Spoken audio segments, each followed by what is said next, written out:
चलिए अब बात कर लेते हैं इनके नोमेनक्लेचर और उसकी कुछ क्वेश्चंस की, जिसके बिहाफ पे हम प्रैक्टिस करेंगे इसके क्वेश्चंस को लेकर के। तो सबसे पहले हम इनका कॉमन नेम देखने वाले हैं। कॉमन नेम हमारा क्या होता है कि आपका कोई भी अल्काइल या अराइल ग्रुप जो प्रेजेंट है, आपका अल्काइल या अराइल ग्रुप जो भी प्रेजेंट है नाइट्रोजन के साथ, उसका नाम आप लिखेंगे और सफिक्स में हम अमीन यूज़ करने वाले हैं। तो जैसा कि इस एग्जाम्पल में नाइट्रोजन के साथ जो अल्काइल ग्रुप है this is known for methyl, तो मिथाइल इसके लिए आया और सफिक्स हम यूज़ करते हैं अमीन, तो नाम हो गया मिथाइल अमीन। यहाँ पर जो अल्काइल ग्रुप प्रेजेंट है this is known as ethyl, तो ये बन गया ethyl amine. And the last one अगर मैं बात करूँ, यहाँ दो अराइल ग्रुप यहाँ प्रेजेंट है नाइट्रोजन के साथ और एक हाइड्रोजन इसकी वैलेंसी को सेटिस्फाई कर रहा है, तो ये हो गए 2 बार फिनाइल ग्रुप कनेक्टेड है, जिसकी वजह से हम इसको बोलते हैं डाईफिनाइल, और डाईफिनाइल के साथ हम सफिक्स यूज़ करने वाले हैं अमीन का। तो ये कॉमन नोमेनक्लेचर हैं, कॉमन नोमेनक्लेचर में हमेशा सफिक्स अमीन का यूज़ करने वाले हैं। इसका अगर मैं बात करता हूँ तो इसकी स्ट्रक्चर को हम एक्सपेंड करके देख सकते हैं। नाइट्रोजन के साथ 2 बार इथाइल ग्रुप कनेक्टेड है, तो इथाइल को मैं ET लिख रहा हूँ, इथाइल हो गया मेरे पास ET एज अ एब्रीवेशन में इसको यूज़ कर रहा हूँ। अदरवाइज ETOH अगर आपने देखा होगा तो ETOH को हम इथेनॉल बोलते हैं। तो बेसिकली वो जो ETOH है ये एब्रीवेशन यूज़ किया जाता है अल्कोहल के लिए। तो अभी मैं यहाँ पर क्या कर रहा हूँ, इथाइल ग्रुप को रिप्रेजेंट करता हूँ ET से। ET जो है इथाइल ग्रुप को रिप्रेजेंट कर रहा है, जो कि 2 बार लगा हुआ है, ये एक बार, ये दूसरी बार मैंने लगा दिया। इसके साथ एक CH3 ग्रुप कनेक्टेड है, तो ये भी एक अल्काइल ग्रुप है, ये भी अल्काइल ग्रुप है, ये भी अल्काइल ग्रुप है। 2 ग्रुप एक जैसे हैं, तो इसके नाम के लिए मैं यूज़ करूँगा डाई। डाई के साथ मैं यूज़ करने वाला हूँ इनका नाम जो कि इथाइल है। उसके बाद ये जो अमीन है ये कैसी अमीन कहलाई, मिथाइल अमीन। तो ये हो गया di ethyl then methyl then amine. This is the common name for this compound. तो ये इनका हुआ कॉमन नोमेनक्लेचर को लेकर के कि किस तरीके से हम इनका कॉमन नाम लिख सकते हैं। IUPAC सिस्टम में अगर इनका नोमेनक्लेचर करना हो तो उसके लिए एक छोटा सा रूल, जैसे कि हर कंपाउंड के लिए हम लास्ट वन पढ़ते हुए आए हैं अभी तक।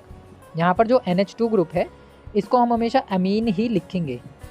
IUPAC नोमेनक्लेचर में भी इसके लिए क्या यूज़ किया जाएगा, अमीन यूज़ किया जाएगा। लेकिन जो अल्काइल ग्रुप है उनका IUPAC नोमेनक्लेचर हम यूज़ करने वाले हैं, जो कि क्या कहलाए थे हमारे, इथेन या फिर मीथेन या फिर प्रोपेन, ब्यूटेन, पेंटेन। इस तरीके से इनका IUPAC नोमेनक्लेचर हम यूज़ करने वाले हैं। यानी हम ये कह सकते हैं कि जो प्रीफिक्स है और जो सफिक्स है, यानी जो पहला प्राइमरी ग्रुप कनेक्टेड है नाइट्रोजन के साथ और जो सफिक्स हम यूज़ करते हैं वो दोनों ही किस फॉर्म में होने चाहिए, IUPAC की फॉर्म में होने चाहिए। तो आपको हमेशा क्या करना है, पेरेंट चेन का जो नाम होता है एल्केन, उस एल्केन में से E हटा करके बस अमीन जोड़ना है।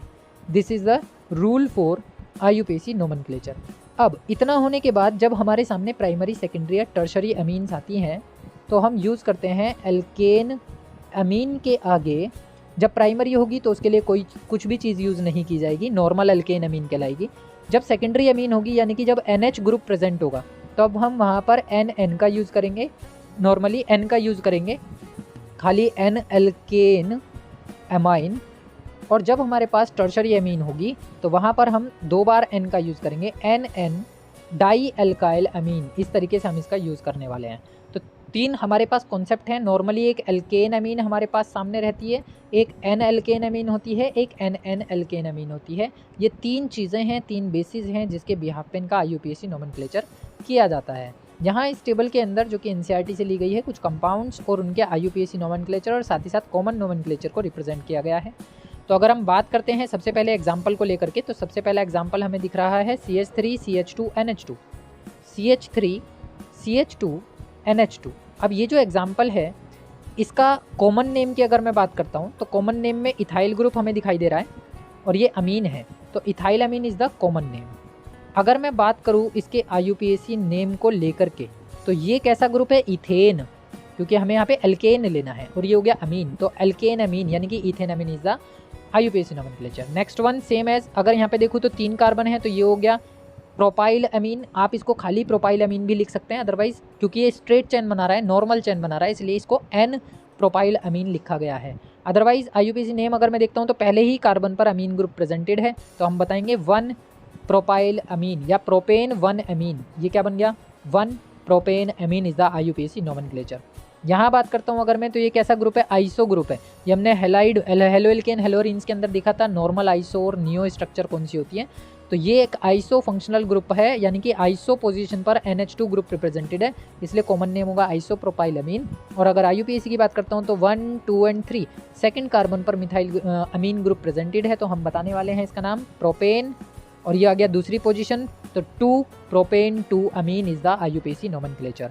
नेक्स्ट यहाँ पे अभी हमने इसका एग्जाम्पल देखा था लास्ट स्लाइड में कि जो नाइट्रोजन इसके साथ कनेक्टेड है उसके साथ 1 और 1 2 इस तरीके से CH3 ग्रुप कनेक्टेड है, तो ये क्या बन गया, टर्शरी अमीन बन गई। और टर्शरी अमीन का कॉमन नेम अभी बताया NN डाई अल्काइल अमीन लिखा जाता है, NN डाई अल्काइल अमीन या फिर NN डाई एल्केन अमीन। तो ये आ गया मेरे पास कॉमन नेम इसका NN डाई मिथाइल, क्योंकि 2 बार मिथाइल ग्रुप कनेक्टेड है और अमीन हमारा रहने वाला है, लेकिन अमीन कौन सी है, एरोमेटिक अमीन है, इसलिए इसका नाम आएगा एनिलीन। तो बेसिकली जो नाम हो गया वो हो गया NN डाई इथाइल डाई, क्योंकि methyl NN di methyl aniline, क्योंकि ये एक एरोमेटिक अमीन है। अगर इसके IUPAC नेम की बात करें तो इसका हम IUPAC नेम यूज़ करने वाले हैं जो कि कहलाती है बेंजीन, तो हम बोलेंगे NN डाई मिथाइल बेंजेन अमीन, तो हम इसको बोलने वाले हैं NN डाई मिथाइल बेंजीन अमीन। सिमिलरली ये हमारे पास एक बल्की ग्रुप है जिसके अंदर बहुत सारे कार्बन हैं, तो हमें सबसे पहले parent chain of carbon atom ढूंढनी है। तो ये हमारे पास है parent chain of carbon atom जिसमें मैक्सिमम नंबर ऑफ कार्बन को हमने कंसीडर किया। ये हमारे पास अमीन है टर्शरी अमीन, टर्शरी अमीन के साथ C2H5 यानी कि डाई इथाइल ग्रुप 2 बार जुड़ा हुआ है। तो डाई इथाइल तो हमारा नॉर्मल हो गया, टर्शरी अमीन के लिए हम NN का यूज़ करने वाले हैं। और ये वाला जो ग्रुप है पेरेंट चेन का, उसमें 4 कार्बन है जिसकी वजह से हम इसको ब्यूटाइल अमीन बोलने वाले हैं। तो नाम हो गया इसका NN डाई इथाइल ब्यूटेन 1 अमीन, क्योंकि पहले ही कार्बन पर टर्शरी अमीन कनेक्टेड है।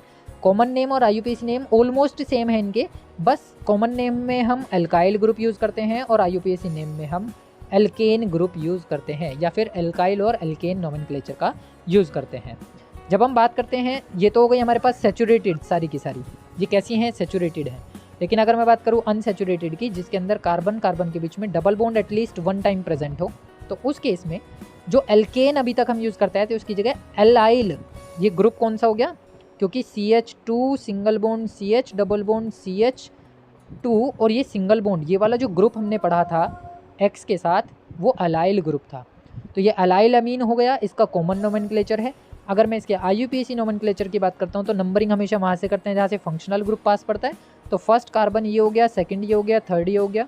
सेकंड कार्बन पर डबल बॉन्ड भी हैं तो 2 पर ईन आने वाला है, ये चीज़ आप ध्यान रखेंगे। 2 पर ईन आ गया, 1 पर अमीन आ गया, तो 1 अमीन सबसे लास्ट में पहुँच जाएगा। और क्योंकि 3 कार्बन हमारे सामने हैं तो हम इसको प्रोप बताने वाले हैं, तो प्रोप 2 ईन 1 अमीन, ये इस तरीके से IUPAC नोमेनक्लेचर होगा। लास्ट कंपाउंड हमारे पास हमारे सामने है एरोमेटिक अमीन में, this is known for common name is aniline, और इसका IUPAC नोमेनक्लेचर में भी हम अनिलीन नाम लिख सकते हैं या फिर बेंजीन अमीन भी इसके नाम को रिप्रेजेंट किया जा सकता है। तो ये कुछ बेसिक एग्जांपल्स हमने लिए हैं जो कि इनके कॉमन और IUPAC नोमेनक्लेचर को डिफाइन करते हैं फॉर दी प्राइमरी, सेकेंडरी और टर्शरी अमीन्स के लिए, जिसमें केवल एक बेसिक डिफरेंस है कि कॉमन नेम के अंदर हम एल्काइल ग्रुप यूज़ करने वाले हैं और IUPAC नोमेनक्लेचर के अंदर हम एल्केन नेम का यूज़ करने वाले हैं। नोमेनक्लेचर में बस यही एक बेसिक डिफरेंस है। साथ ही साथ अगर मैं देखूँ इनके अंदर कॉमन क्या चीज़ है कि कॉमन नेम में भी हम सेकेंडरी अमीन के लिए NN का यूज़ करते हैं, सेकेंडरी अमीन के लिए N का यूज़ करते हैं और टर्शरी अमीन के लिए NN का यूज़ करते हैं। सिमिलरली IUPAC नोमेनक्लेचर के अंदर भी सेकेंडरी के लिए N और टर्शरी के लिए NN का यूज़ हम करने वाले हैं।